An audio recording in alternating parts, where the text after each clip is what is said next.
Well, between last evening's and today's dialogues, I feel full. My mind, my soul feel full. But if I'm being transparent, as we are promising to be here, it's also made me hungry for so much more that seems possible beyond what we're currently doing. It's like, I guess, after Thanksgiving when you eat a lot and then the next morning you wake up really hungry. You're like, how's that possible? You stretched, you know? And so I think we've stretched a lot today and yesterday, and I think that's a good thing. I think we've learned what's possible. So we're here to talk about ecosystems now, which really kind of, I suppose, synthesizes all other topics that we've spoken about as well. No pressure, panelists. Or maybe that's pressure on me. And I thought it might be helpful just to, sometimes when I talk about ecosystems, my company is called Building Product Ecosystems. People kind of give me a quizzical look, like, ecosystems, products, how does that work? People think of nature appropriately. But the definition of ecosystems is a large community of organisms linked together through balanced nutrient cycles and energy flows. So ecosystems are dynamic, they're responsive, they're synergistic, inherently healthy, and really there is no waste, or if there's waste, it gets optimized out pretty quickly, right? So, so we're here to talk about ecosystems right now. So I chair the Health Product Declaration Collaborative Board. I became very interested in transparency, in particular as it pertains to building material ingredients about 10 years ago when we found it was pretty hard to get information on what we were building with. And we found that, it not only nurtured our capability to optimize products, but transparency really deepened our relationships with our supply chains and really our recycling networks too, through just a deeper understanding of what we're currently working with and then where else we could go. So I think that transparency that we're talking about today, that's kind of an underlying foundation for a lot of these themes that are so important to better material cycles over time. It's really critical. So you see this orange line around all these images. That is to represent a lens, and not all these images are beautiful, and that's okay. It's where we're at right now. I think what we're trying to get to right now in order to get to a place where we are more optimized, where we have more cyclical use of resources, just better use of resources overall, requires that we acknowledge all of these different components of our current way of taking and making and using and hopefully reusing wherever we can. And sometimes these are actually beautiful pictures. I look at the pictures of the people, and I think all of those are actually beautiful, whether they're smiling or not, because there's always so much potential in people, especially when they're working together. And so, in some of these other photos of houses, for instance, completely submerged with coal sludge, for instance. Surpluses of resources that are going unused for lack of maybe collaborative planning for the future. So it's incumbent upon all of us to address and take responsibility for all of these things. And it's in a time where everybody is so busy right now. I suppose it's good that construction is booming and everybody's busy, but it can be challenging to get the bandwidth to really consider all of these components that a lot of times are out of our view where we sit in our offices. So, and a lot of times, maybe clients aren't asking architects to really keep these some of these kind of disparate and faraway places in view. But it is our responsibility to do that, whether we're asked to do it or not. It's part of the picture. It's part of the supply chain. It's part of how we make. So today we're going to hear from a few different really impressive members of our community, and they're offering different perspectives on ecosystems and have different roles in these ecosystems. So Franca Trebbiano is going to speak with us first. Dr. Franca Trebbiano is an associate professor in architecture at the University of Pennsylvania and a registered architect in Quebec. Her research on fossil fuels and the building industry and human health is something that she's going to be talking about a lot today. Franca has written a couple of really impressive books. I've gotten to read some of her research and have learned a lot from it already. So Franca is going to be really, talking about the perspective of the architect, the professor, the educator, and the researcher in this space. After Franca, we're going to hear from Martha Lewis. Martha Lewis is an architect. She's head of materials at Henning Larsen, where she establishes strategies focusing on healthy, ethical, and environmentally tenable materials. Martha's currently involved in establishing a Danish-Nordic material declaration and also was a member of the Buildings as Materials Bank's shareholders network. And they're working on establishing an EU materials passport. And then after Martha, we are also going to hear from Anthony Nerone. And Anthony is an artist, a hemp ambassador, a biomaterial specialist, a designer, a visionary, and a builder.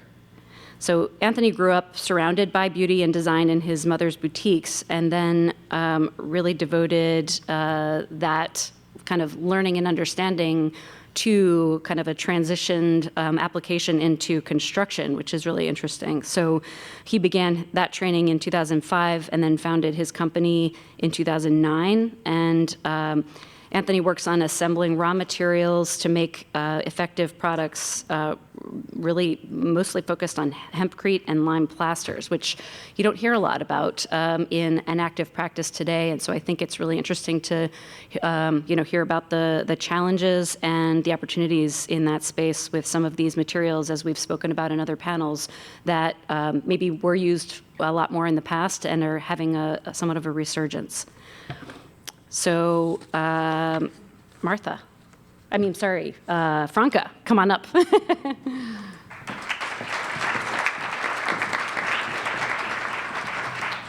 So just before we get started with our little 20-second video, I just want to take the opportunity to thank John Sarah and Allison for this incredible 24 hours we're going on here.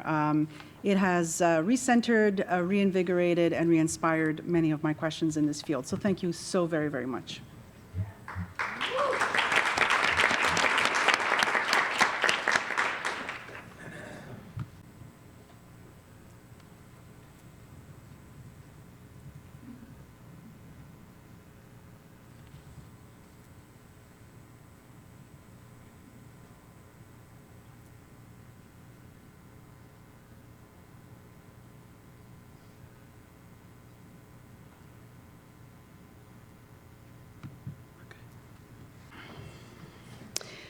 The story begins with an explosion. The date was June 21st, 2019. It was daybreak. The sun had barely started its climb over Philadelphia. It was a special day, after all. It was nearly summer solstice, the one day of the year when the sun has its longest performance and the sun has pride of place.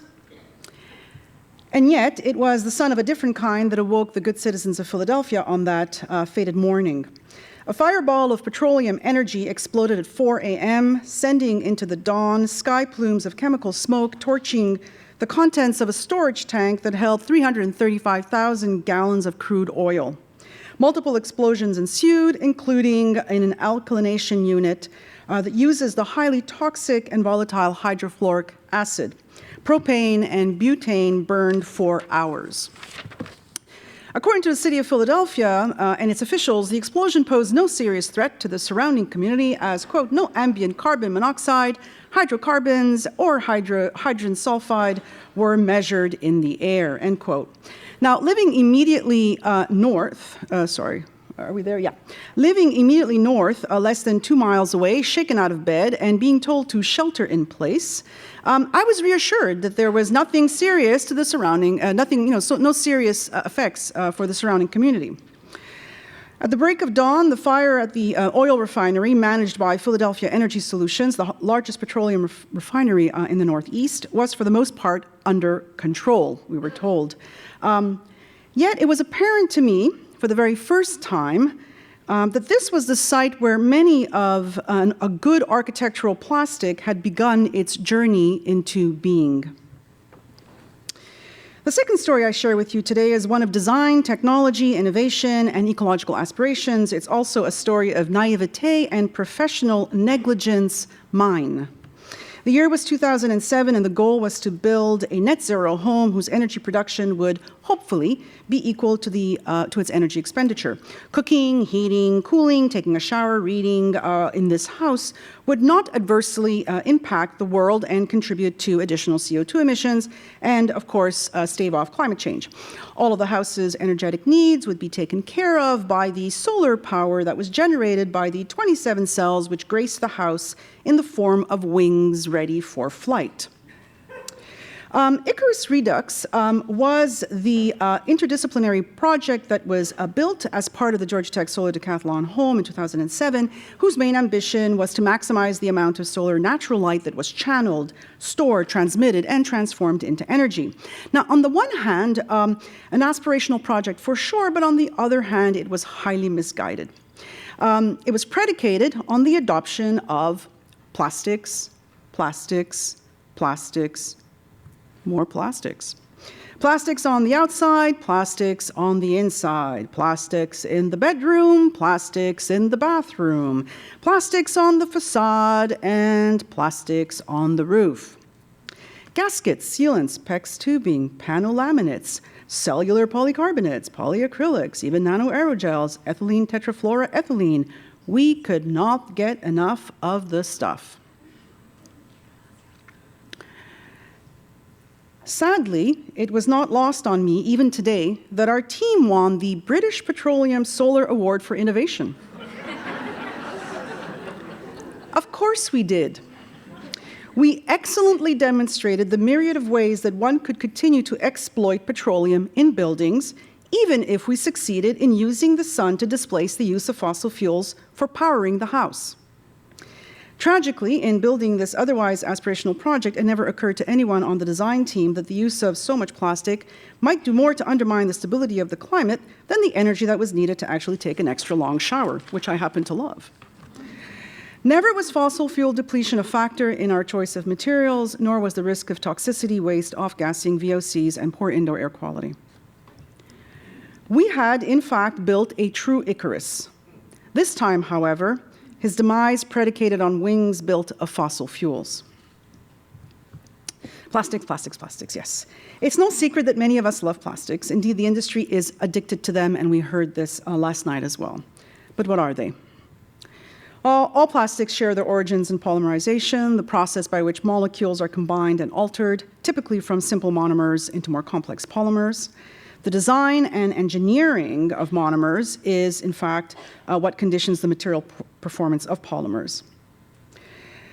Surely, one can use natural substances, and we've heard incredibly inspiring narratives today of using cellulose, natural rubbers, and of course even algae, to displace potentially the use of so many molecules in the making of building industry polymers.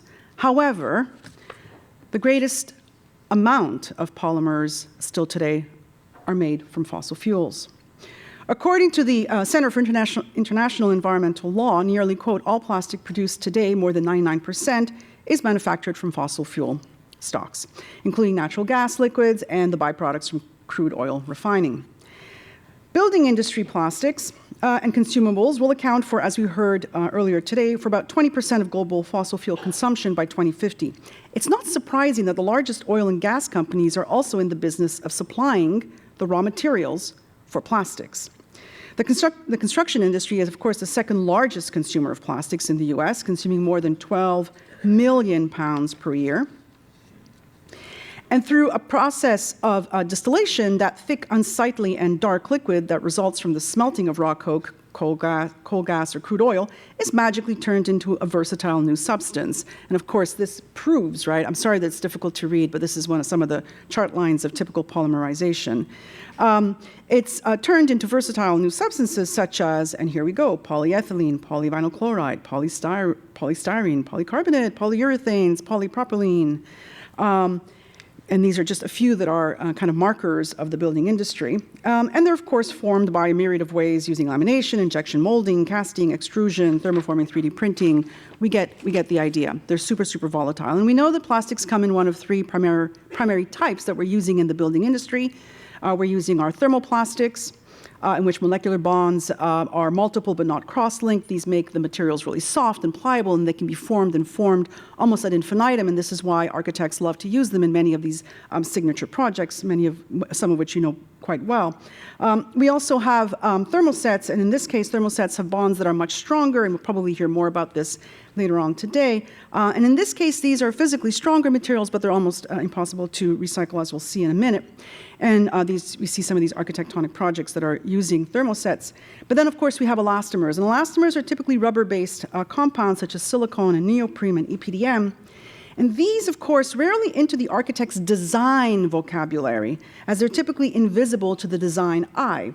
Yet they're ubiquitous, and these building elastomers are embedded in seams, fastenings, sandwich panels, composites. This is precisely what makes them so dangerous. So I'll say here that plastics, we know, have a super intensive life cycle cost for us. And essentially, the carbon footprint of plastics continues to, even after we've disposed of them, grow. Dumping, incinerating, recycling, composting all release carbon dioxide. In addition to that, we know that plastics are super high in embodied energy, and we know that they happen to be the second highest in terms of weight for embodied energy, right after aluminum. But the question is, and this is what gets debated all the time, is that at times plastics are argued as being really, really positive because they justify the relationship between operational and embodied energy. The total energy that's required to produce that PVC polyvinyl chloride on the left-hand side is about half that required if that was a frame made out of aluminum. In addition, expanded polystyrene insulation is set to return over a 50-year period 200 times the energy that was consumed in its production. So it sounds like it should really all be a good deal for us to be using so many plastics according to the industry. And we've all heard these stories before. But as we've heard again today, they do operate at levels of risk. And for us, the two risks I want to talk about today that are interconnected are waste and human health. Now, the environmental risk of not being able to recycle and or reuse most of these materials is substantial when it comes to polymerizations. They're implanted in substances, they're transported via secondary materials, and often render assemblies impossible to disassemble. We know that this is the image in terms of our consumables, but we have a similar kind of image when it comes to building materials. So as you can see here, it's very clearly that, in essence, thermoplastics are possibly recyclable. Thermosets are hardly ever recyclable, and so I'm going to assume that they're not recyclable, and elastomers are only partly recyclable. The result of which is we almost have about 100% of material waste, which creates new and alternative landscapes for us to consider. How's that for topography? Now, building-based polymers may be less expensive to produce and install, and they require less short-term maintenance, and they may have better water and thermal performance when they're first installed.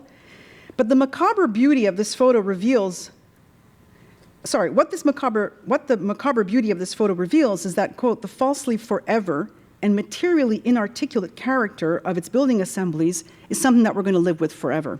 Crisp, shiny, and luminous when first extruded and manufactured, PVC siding and pipes begin to degrade, flake off, and break down almost immediately. And yet, while they are cheap to produce and poor quality, and they are poor in their quality of manufacturing, they persist forever.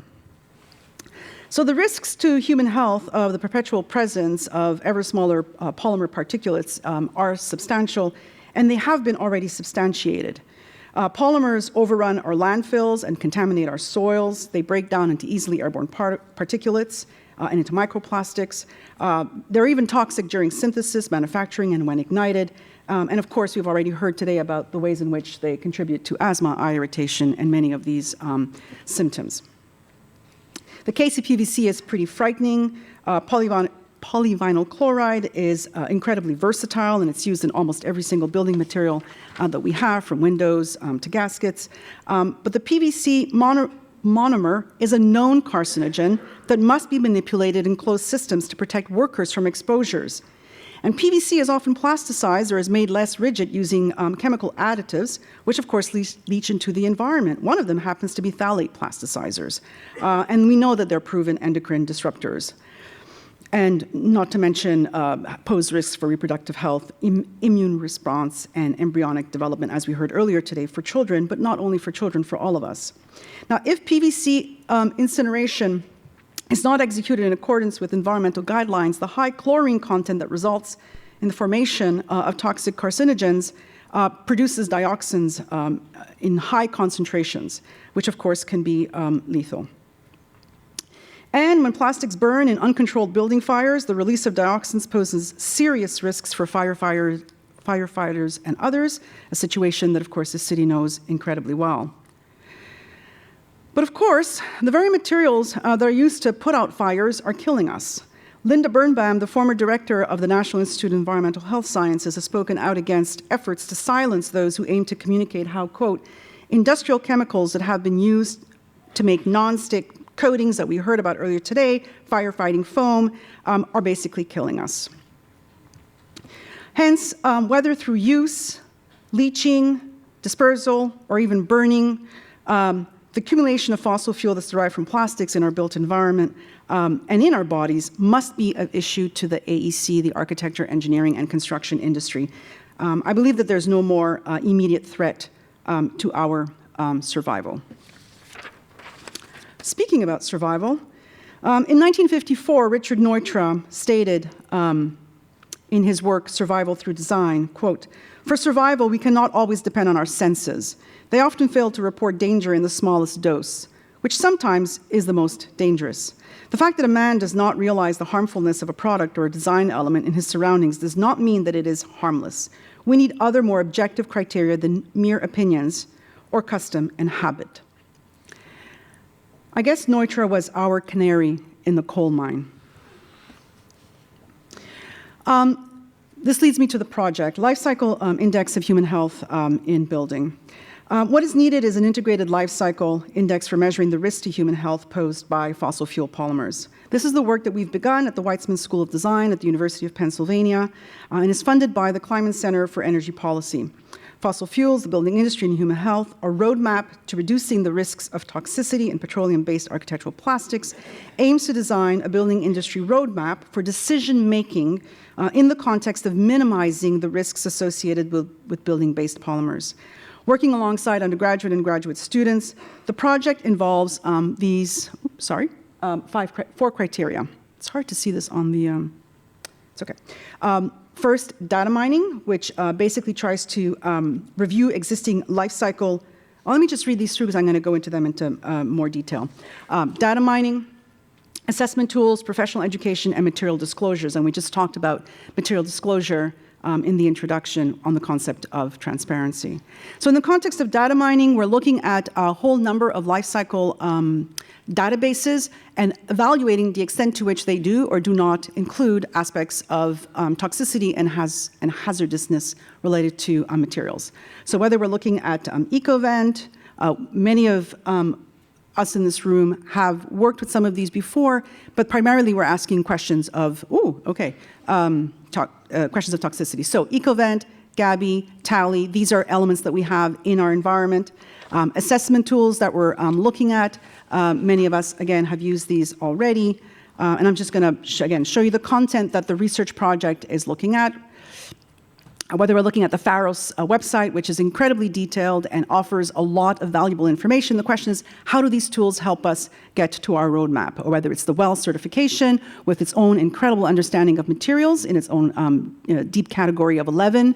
Again, another resource. The question is, how do we extract towards a roadmap? And let me just move on to the third one. The question is the extent to which even our profession is already doing this. For that, I invite the audience to review the Perkins & Will Transparency website, which is a tremendous tool, particularly for product deployment and an understanding of the health risks relative to the products themselves that you may be wanting to specify. And here you can actually identify the levels of risk.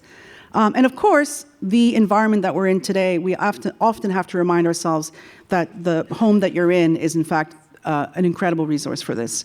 But I also want to a shout out to the industry itself in terms of its own lack of transparency, whether it is from the top to the bottom, increasing levels of transparency. We need to keep working on questions of MDS sheets, and also questions of product declarations. And we've heard also from Amanda the work that she's doing with the Healthy Product Declaration. So the life cycle index that we're developing is trying to map onto the existing life cycle for circular economies and for waste and waste management, questions of human health. And as I zoom into here, you can begin to see how we're looking at these various categories that not only have to do with the stages themselves, exposure paths, but also the health impacts, allowing designers, engineers, and builders to begin to evaluate where, when that material is arriving to you, does it have the most risk in terms of the exposure path or the health impact. So, in conclusion, so many of the health risk-prone polymers that are used in the building industry are invisible to designers, or they're embedded in other materials, precisely because they are out of sight and hence out of mind, that we actually need to consider outright how many of these materials are impacting our human health. Now, this was the immediate context of the fatally tragic Grenfell Tower fire in Kensington, London, that killed over 70 people. This event also propelled carcinogenic materials for nearly a mile. And why? Because the building was sheathed with fossil fuel polymer-based insulation for the purposes of reducing the consumption of fossil fuels. So many of these same materials are in fact produced in my backyard, and the part of our project right now is looking at how to map the actual sources of these petroleum plants. So not only are we actually refining the petroleum, we're actually distributing it to these producers, and we're trying to identify what the environmental conditions are around these plants and looking at the emissions around these plants. Should be no surprise that we're looking at respiratory conditions and cancer risks. And of course, but we're mapping it to questions of environmental and social justice when we're looking at populations that are under conditions of economic poverty and or people of color, and we're looking to see if there are correspondences with health risks to where these producers of plastics and polymers are located. But the one map that I want to leave you with is this one. This one is actually much more interesting. It's the solar energy projects in Philadelphia. Over the last 4 years, Philadelphia has become a hub for solar energy, and I hope that this map overtakes the other maps with time. And I just leave you with this optimistic vision of the view from my rooftop with wings of a different kind. Thank you.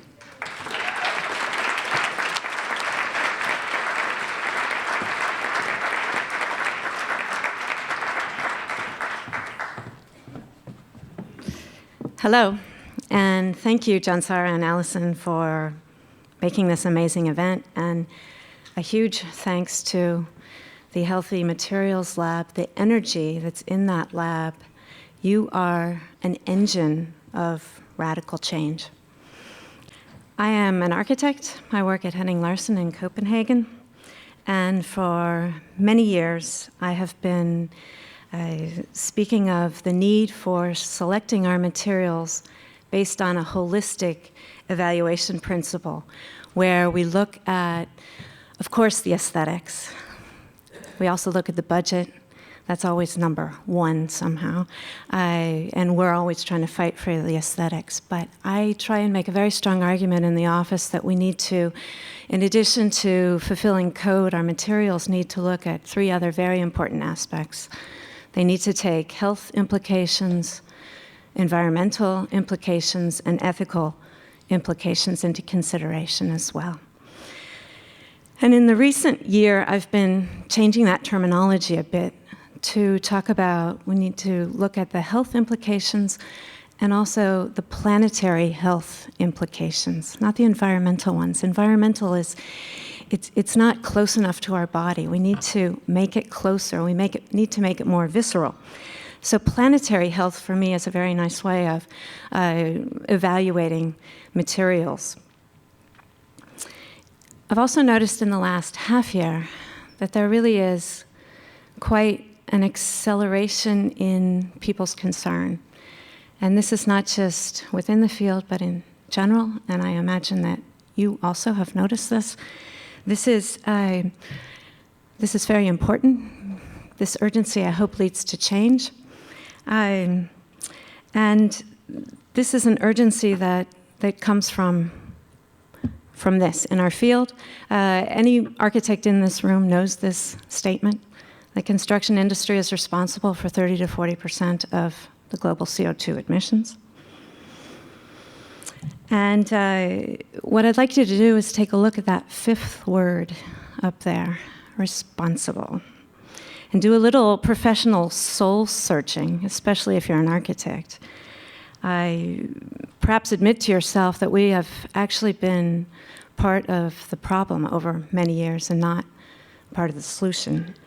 And that, for example, certifying buildings under any of the multiple building certification systems that are out there is providing minimal change. That is to say, we're doing things slightly less bad.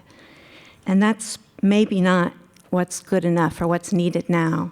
What has to happen in order for us to implement radical change?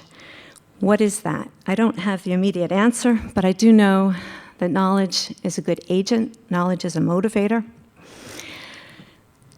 Diving deeper into these statements, construction materials, we heard this also this morning, contribute to 11% of CO2 emissions. Cement, concrete are 8%, 3% for the rest of the materials. In the beginning of this year, the UN held a conference in Nairobi, and at that point announced that the UN goals for 2020, the global goals for reduction of chemicals, could not be achieved. Not only that, but that the global chemical usage will double from 2019 to 2030.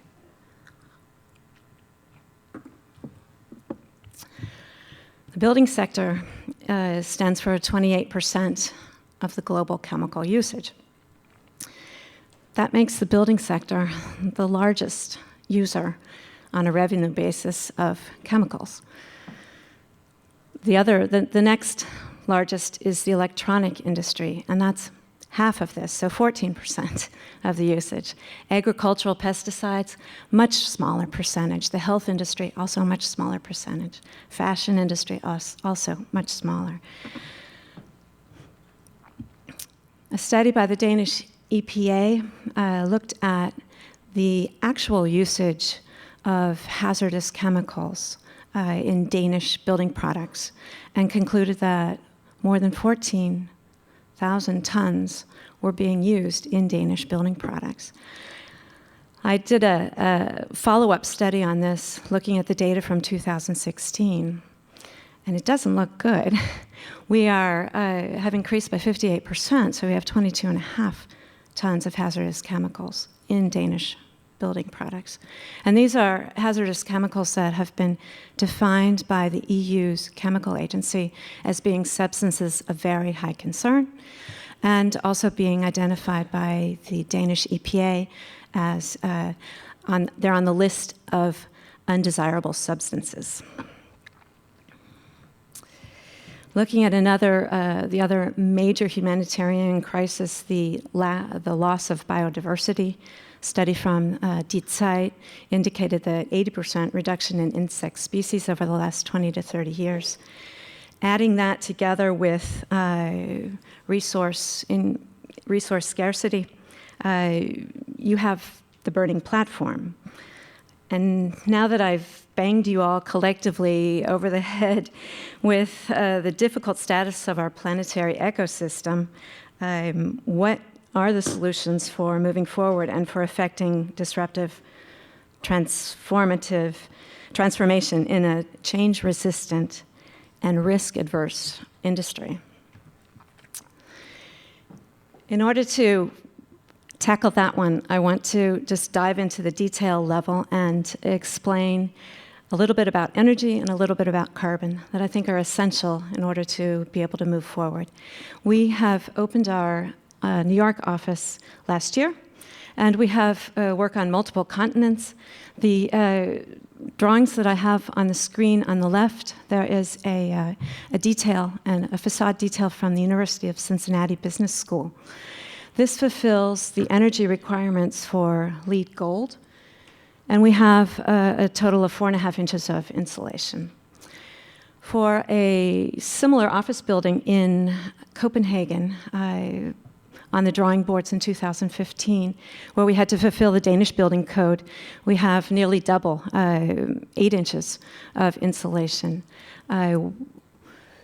And that is simply fulfilling the building code. We're at very different places in Northern Europe and in the US. A little bit more about the background of this. In 1961, Denmark established the first regulations for energy use in the building code, and they have progressively been tightening those requirements over the last 60 years, so that in 2020, we are very close to zero energy use, which means that our operational energy use in buildings is actually very low. Looking at the second diagram here, I'm looking at carbon emissions, which are now much, much more relevant for us in Northern Europe to be looking at, because as you can see in the red line, which indicates operational carbon emissions, over 80 years of this office building's life, the projection is that the carbon emission is actually a little bit more than half of the carbon emissions needed to establish this building.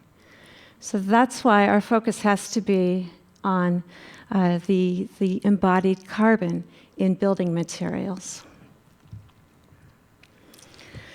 So it's another way of saying that materials actually are the crux of the problem. They're also the key to the solution. And what we need to do as architects is we need to have a thorough knowledge of the embedded carbon in the materials that we're choosing.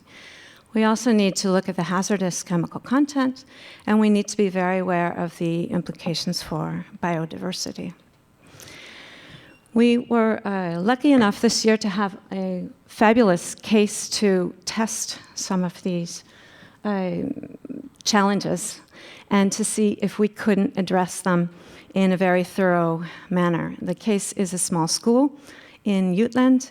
It is a pilot project, and here we have the architect, Magnus, the constructing architect, Peter, and an innovator, Lars Keller, who is connected to the client group. He's a parent of a child at the school, and he is also a building supply material man who has revolutionary ideas about what we need to do in order to reduce our carbon usage. For this project, we realized that it was a key pilot project, and we've developed 5 dogmas for the project. It's a very small extension with very ambitious goals. It's $500,000 US, 2,500 square feet. There are 2 classrooms in there with a social space in between. It's a private client who has very high ambitions, which is key. The client would also like the project to be used as part of the educational material. And there's a very active engagement and involvement from the parents. This is the plan. We have the existing school building on the left. The new addition is in the red circle, and there's an existing small warehouse on the right. So it's a very small piece of land. and this is the plan, working with the laboratory, the lounge, and the classroom, all connected to the playground space. And our challenge as for our office is how can we implement these fabulous 5 new dogmas in this project while maintaining a very high quality of architecture that we are known for. The materials we're using on the project are a straw element that is in pine timber and delivered on site, pre-cut to the exact sizes with the window openings, etc. There is wood fiber insulation used as a wind barrier and additional insulation. We have a moisture barrier used on the slab at grade and also on the roofing in order to avoid a PVC membrane. The cladding is spruce, untreated natural spruce. The windows are wooden windows. The interior rendering on the outer walls is a clay rendering. The ceiling panels are a concrete wood fiberboard. The flooring is a tile flooring and a wood flooring that is using the scraps from a very high-end wood plank company. 5 dogmas, 1, 2, 3, 4, 5. I'll take them one by one in detail here. We are looking at optimizing biomass in the construction because this is the way to sequester CO2, and we are using materials that grow rapidly. It's a renewable source. It's a no-brainer, and it has an instant impact on the CO2 in the atmosphere. We are also very interested in measuring and in documenting what this building is doing.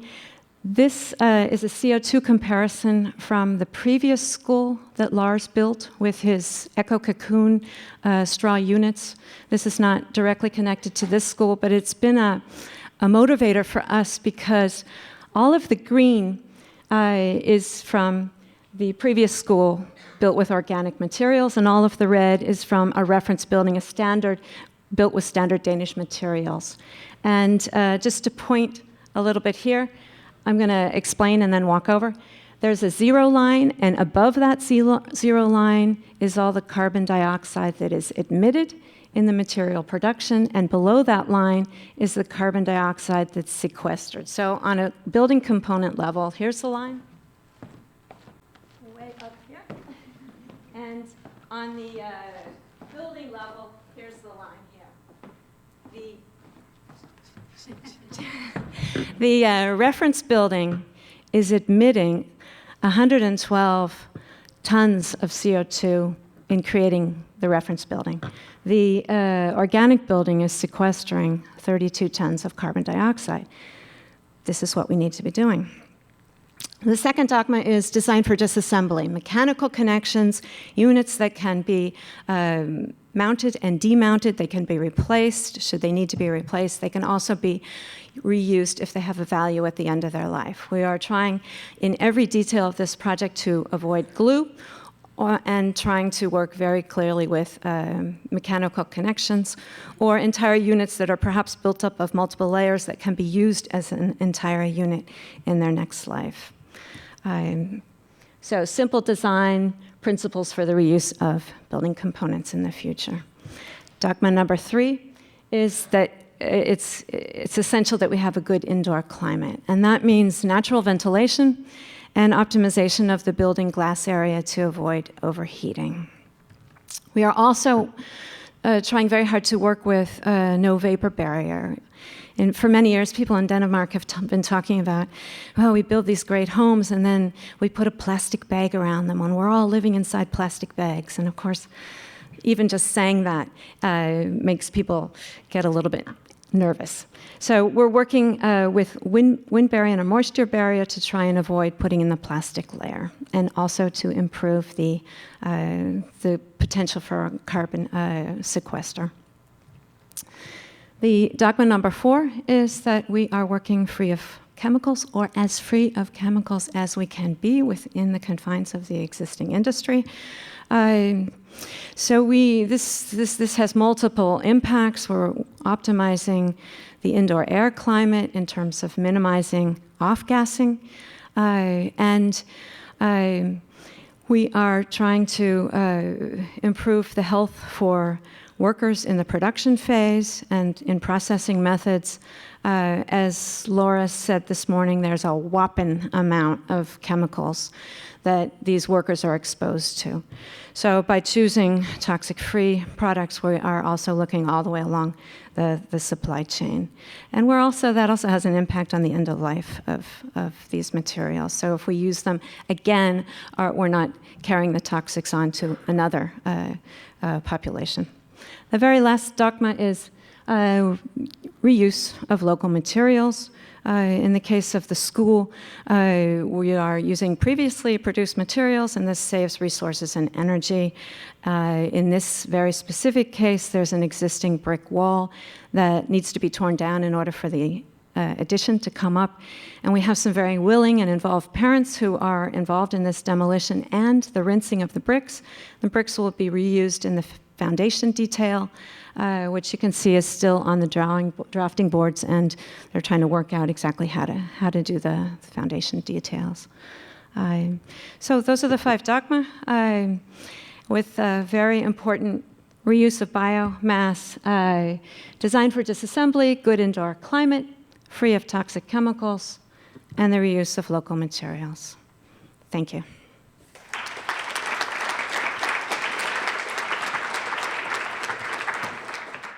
Hi everyone. So you like design? You like architecture, I guess?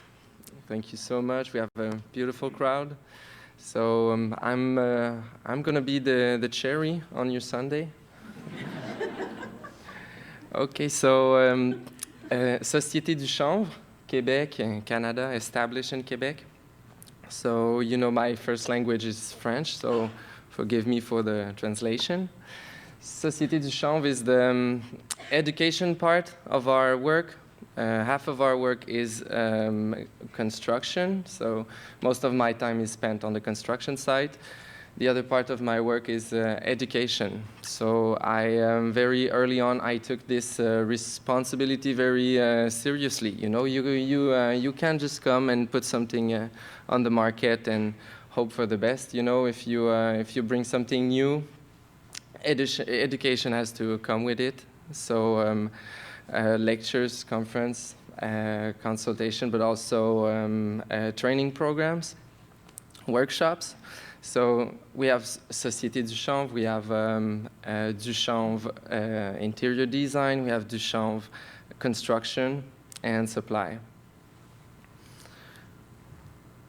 So HEMPCRETE and lime plasters, building materials for insulation and finishing. So what is HEMPCRETE? HEMPCRETE is 2 words, hemp, of course, you know the plant. Chanvre is the French word for hemp. And also comes from concrete. Concrete, which means a symbol of aggregates and binders. So HEMPCRETE is, the binder is lime. The aggregates are the hemp hurd. So it's the Roman concrete that we've substituted the sand to hemp hurd. So hemp hurd is bringing the insulation value to the material.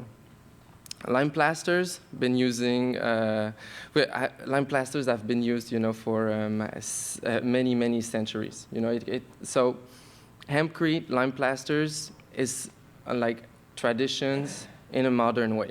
It's something new, but you know, it comes from an ancient science. It's, you know, being passed on from craftsmen to craftsmen, from artisans to artisans. Here we have the HEMPCRETE cast in place. So the materials are brought on site, all the equipment. The material is being produced on site and cast into the formwork. This is what we call the grand art, you know, because it's like it's not like making little molds, and we're molding the whole house. So the whole house is one piece of a hempcrete. It acts as a uniform monolithic envelope. Requires quite a good team. We need to be at least like 7 workers to keep up the rhythm of the cast-in-place hempcrete. We're going layers by layers. So it's a teamwork. It's very rhythmic. We're rising all the walls of the building at once, and working fresh on fresh. So everything bonds together. It's only one piece. It's very efficient. It's the form of hempcrete who has like no joints, no.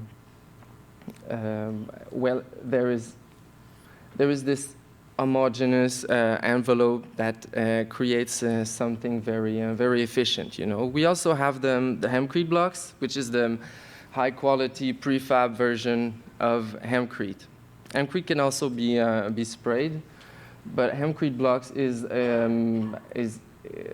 has a very good quality. Just like the cast-in place is very solid. We use the hempcrete blocks to build a little faster, because you don't have the drying time. Of course, the cast-in-place hempcrete has to dry before we do the lime plasters, the finishings. So hempcrete blocks, we use them for insulation. Hempcrete is an insulation system. We also use it to build the walls. If they're not load-bearing walls, we use the hempcrete blocks for the construction. So it's a very good support for the lime plasters. Once the lime plasters are done, you have a one-piece wall. It has the same efficiency as the cast in place, but is a different spirit. It's something that is done, more quickly. But once you have the lime plasters on it, you get the same results. What are the benefits of using hempcrete? What are the benefits of using lime plasters? Well, first of all, it's about the performances. It offers superior performances than conventional materials. Talking about the insulation system. So, of course, the performances of hempcrete is about thermal resistance. The R value of the hempcrete is R 2.1 per inch. And we're doing most of the time 12-inch thick walls, so we get R25. So this is the question we're always being asked. What is the R value? Because it's an insulation system, but you have to look at as a global performance. There are no comparable on the market to hempcrete, because hempcrete is masonry. It's an insulation system that is masonry. What makes it masonry is the binder we're using, is the lime. So this is how we are equipped. We're equipped as carpenters, for the formwork, but most of our equipment is mason's equipment. What is very interesting about hempcrete is that it has a thermal inertia. So it's in between insulation and thermal mass. So it has both advantages. Thermal mass will, temperature will build up in the wall, whether it's heat or cold, and it will be slowly irradiate. So it goes very well with houses that have radiant type of heating. So the walls are, a bit conductive, so the temperature builds up in the wall. They're very comfortable. You feel like you're being enveloped by the wall. You're more comfortable in a room at 15 degrees when the wall is at 20 degrees than the opposite. Even if the temperature is 20 in your room, but the wall is cold, is 15, That's what you're gonna feel. You're gonna feel the walls. So having thermal mass in your building is very comfortable. So you know that thermal mass will stabilize the temperature. You won't have fluctuation in the temperature. Thermal reflection is very useful when it comes to energy efficiency. Thermal reflection is the capacity of the wall to reflect the temperature. Inside temperature, outside temperature. Works on both sides. The lime plasters will amplify this phenomenon. Especially for insulating roofs, sometimes when houses get very hot in warm temperature, it's coming from the roof because the sun is tapping on the roof, and heat will slowly come in, even if you have a lot of insulation. But if you have a reflection factor in your material, this is going to block very high temperature in warm climate. So thermal reflection, it comes with the lime plasters because of the sand we're using, but it also comes from the HEMPCRETE. HEMPCRETE is very mineral, it has very high level of silica, so it reflects light and reflects temperature. So through the whole wall, you have this reflection factor that is slowly working. Humidity management is a big thing in efficiency, energy efficiency, because HEMPCRETE is managing humidity. It's microporous, so it's taking in humidity and releasing it depending on the atmosphere, on the humidity levels. HEMPCRETE homes are slightly more dry than conventional homes because lime is very thirsty and the herd is very porous, so it runs through. It's much easier to control temperature when it's drier, so easier to heat and more comfortable. Airtightness is very important for efficiency. If you have heard of passive house are very airtight. It's a way to control temperature, of course. Air doesn't pass through lime plasters, but humidity does. So in the wall, there is no vapor barrier. Humidity goes through. This is a new concept that modern building codes have not assimilated yet, especially in Quebec. We have very high humidity in our country. We try to fight against it. We don't want humidity in the house. We try to control that. But what happens is that it gets in anyway. It gets in through any failures that could have been done in the construction. When water goes in and there's plastic in the walls everywhere, vapor barriers, what happens is that it deteriorates because it goes in and can go out. And we're producing a lot of humidity in our buildings, by living in it and everything. So it's better to plan to deal with humidity instead of trying to fight it because it's everywhere. It's always going to be there. People working in renovation, refurbishing, they know that because sometimes they are refurbishing things that they've done like 20, 30 years ago. So it's a real problem, to try to fight against humidity. But now we have discovered that not only it's not a problem if we have humidity in our walls, in our buildings, but it's also useful because, let's talk about efficiency in seasons. There are phase changes of water in the HEMPCRETE wall, in the walls. What happens is that you're going to start the winter with a very dry wall. So humidity, you close the windows, you start heating the building. So humidity will build up in the wall because it's very dry from last summer. What happens is that the water gets in the micropores of the herd and the binder, the lime, and gets into the nanopores, and there it's going to condense. It's going to change phase. It's passing from vapor to water. this change of phase is producing heat. So your hempcrete wall in the winter will produce a little bit of heat, which will compensate because it's going to lose a little bit of R value. If the humidity rises in the wall, you're going to lose a little bit of R value because water is conductive. But what happens is that this phenomenon, this change of phase, is giving more heat and compensate for this R value loss. And the summertime is the opposite. So your wall is going to dry.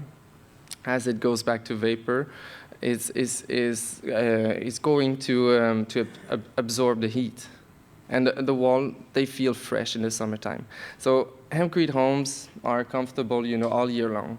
And it's, the fact that it's hempcrete is hempcrete building systems are rising in warm temperature as well is a proof that it's working very well.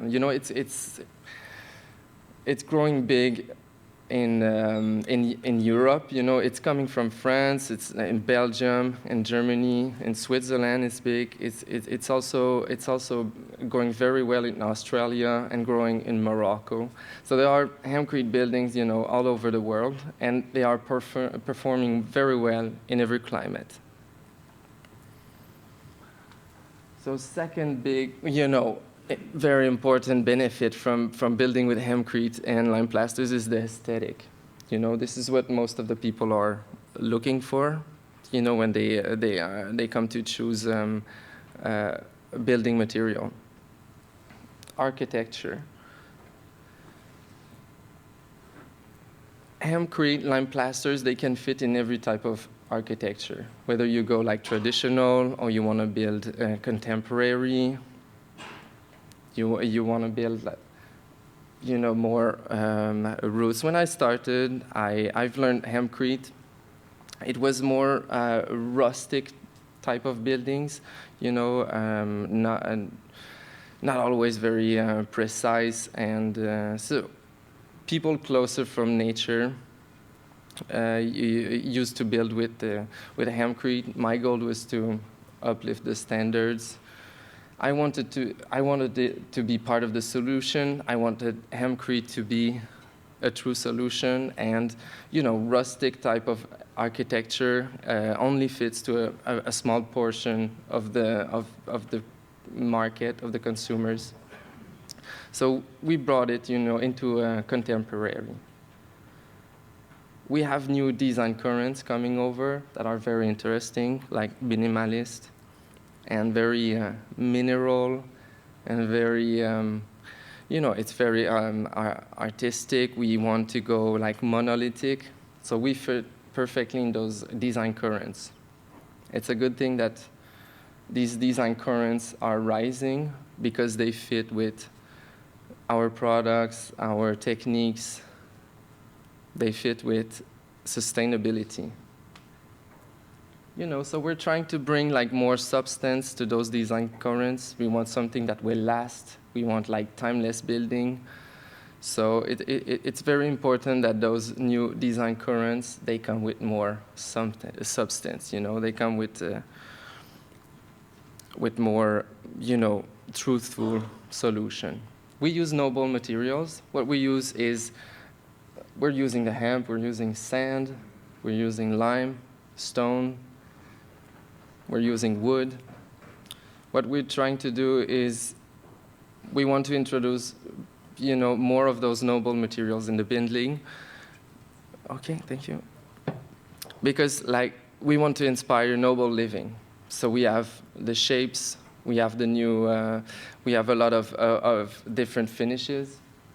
I'm going to show you, you're going to have a few pictures of the projects we've done lately. So lime plasters, they're very soft. There are the kind of finishes you want to touch. They feel good. They look good. There's a lot of depth and transparency that comes with the lime. Lime is a little bit transparent. Most of the finishes is being it comes from a mix of lime, comes from a mix of sand, and you can see the sand in the finishes. You can feel it. These are the materials that have been around forever, so they're very balanced, they're neutral, they're compatible with our, bioenergy. So we start from the hempcrete, very raw, and you have the base coats, and we can go finer and finer and get to the Venetian stucco, marmorinos. We do a lot of bathrooms and wet areas because lime is anti-fungus, antiseptical. So it's the binder we're using, but it's also like treating the vegetal body, to make it last. A lot of when you think of masonry, you think of bricks. You have to go with mineral type of finishing, mineral type of treatment, unlike conventional paints. Sustainability is very important when it comes to choosing building materials. So carbon negative, that's what hempcrete is. Not only we have to stop polluting, but we have to clean the earth. There's a lot of carbon to take out of the atmosphere. 44% of the vegetal body of the hemp is carbon taken from the atmosphere. So 1 ton of hemp growing is capturing 1.6 tons of CO2, of course, releasing the oxygen. So average size house can produce up to 16 tons of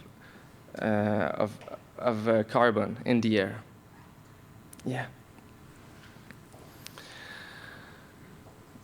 The only way that this carbon can go back in the atmosphere if it burns or it decays. But hempcrete lime plasters, they resist fire, they resist humidity, vermin, compaction, and movement.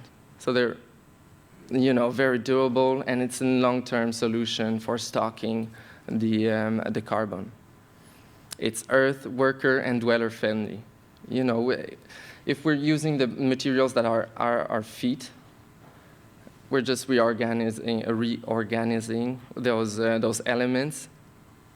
So it's not harmful neither for the earth, the worker, or the occupants of the building. Quality means durability. It has to come along with, skillful practices. So hemp is fiber, energy, is the #1 medicine, is the #1 food, and the #1 building material. We promote hemp as much as hempcrete. It's also, it's a revolution for agriculture. It's a revolution in the construction industry. Very generous resource that is coming up. So I'm out of time, but I'm just gonna go very quickly on those challenges. Education is a big challenge. We have to teach because it's something new, of course. Certification and building codes, we have to go through a lot of work for that, because the building codes are not set to welcome hempcrete, because it's new. It's not been part of enough research. It has proven itself, on the field here. We have over 200 projects, but we don't have the certifications yet. There are certifications in France and Belgium, but they're not accepted in our country. Still doing the work, still being, we are able to do so because it's for the people, for the owners. It's their property, they can use it, but architects, it's hard for them to put them in the plans. We're doing a lot of work, like today. Maybe Parsons should have a hemp department to work on it. Maybe, of course, it's by talking about it. It's by doing beautiful projects that we're making a lot of waves, sending this message. So that's our presentation. Thank you.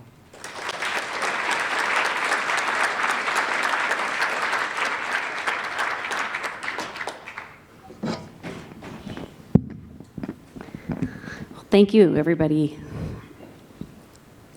So, as each of you are very deeply considering ecosystems, obviously, in your work, I'm wondering if you guys can speak to the role of place and locality, and do you see building materials sourcing returning to more localized and less globalized supply chains?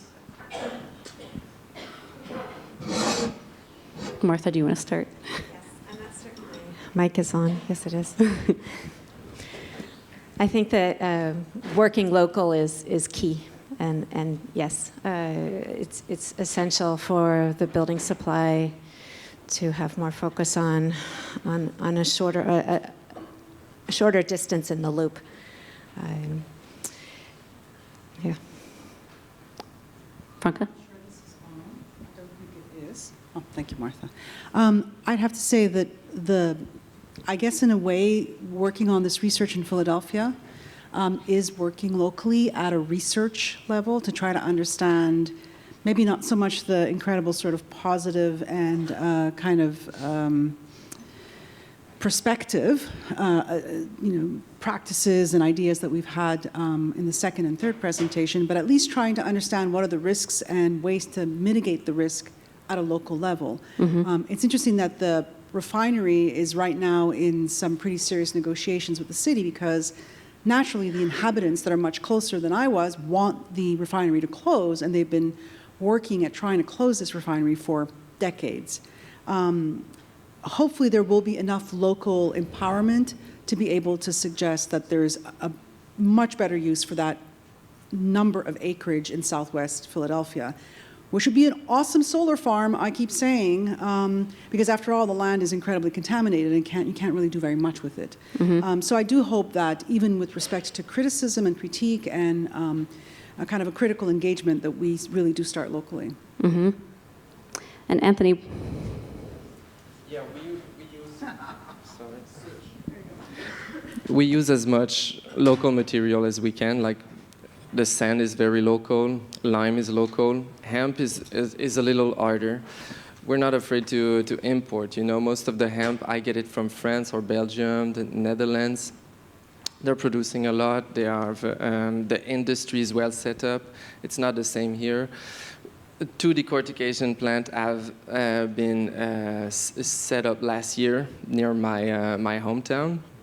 So it's getting there, but we need to show a good example for the industry to set up. We need all the pieces of the chain, for it to work. So from the farmers to the processors, industrial, to the workers and the educated public, all everyone has to be there. But for it to happen, we have to see what we can do.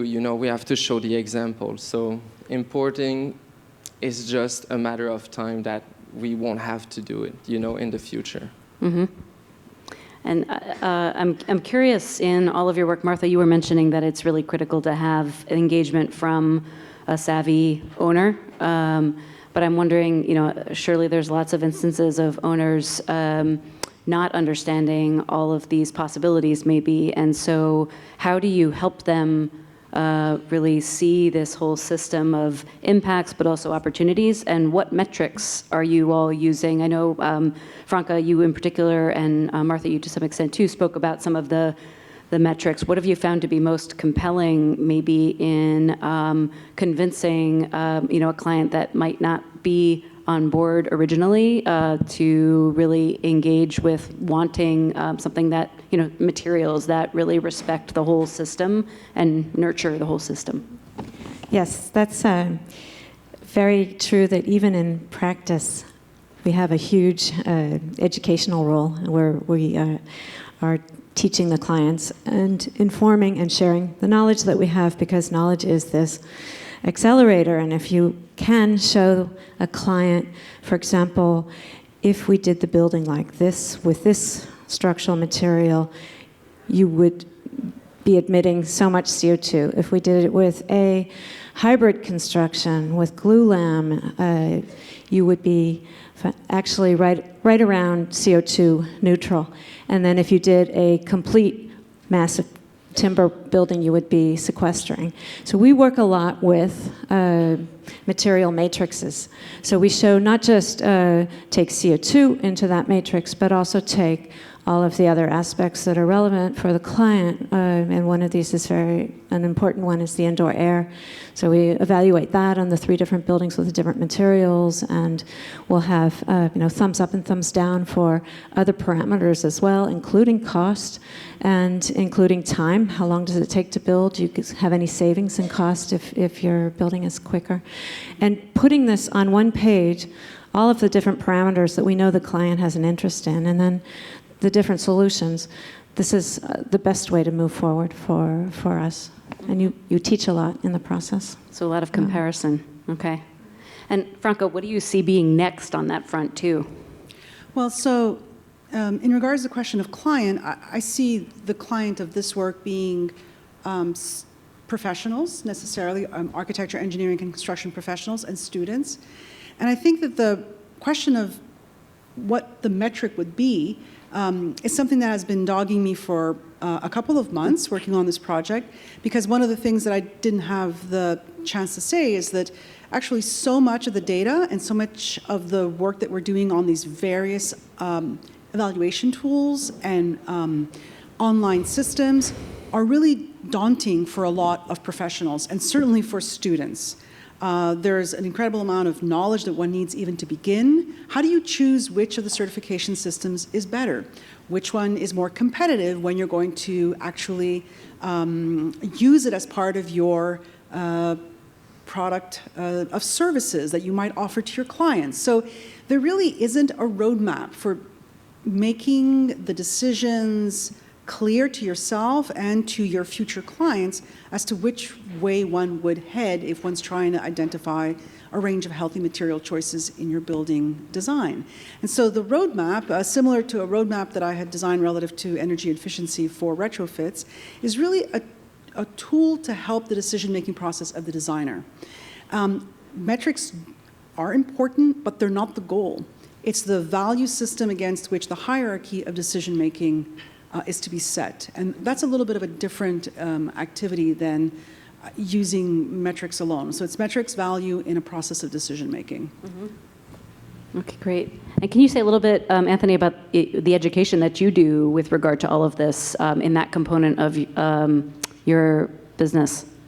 Yeah, of course, if the first criteria the people are looking at for choosing a building material is performances, metrics are very important, you know. So we're sharing a lot of information coming from Belgium and France. They have a lot of documentation. They have a lot of they have the certifications. It's part of the building code in France. So this is quite convincing. But this is not my work, you know. I don't do the same work as intellectual or people that dressed in black, but you know, You're dressed in black, Anthony. Yeah. Yeah, you're right. So, you know, maybe the white shoes, maybe. Yeah, right? yeah. I try to fit the standards, you know, as much as possible. So. No, we're all on the same team, you know, but my work is artistic, you know. I'm showing beautiful stuff. This is the second criteria people are using before, you know, for choosing building materials, the aesthetic. So performance is aesthetic.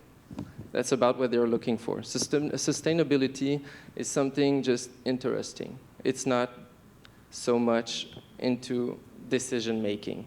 It's important, but you know, if it was really important, we would have solved problems. You know, we would have solved the climate change. So that's why we try to. Yeah. That's why we're making this. That's why we're making sustainable solution pretty. You know, it's. It's all important. Yeah, very important. Right. And I think the the importance of codifying and standardizing too, so that these technologies can scale is a key point. I do just want to make one announcement in closing. Martha Lewis, right here, next to me on stage, just won the 2019 Person Prize by the Sustainable Element at the recent Building Green Conference in Copenhagen, which is a really big deal.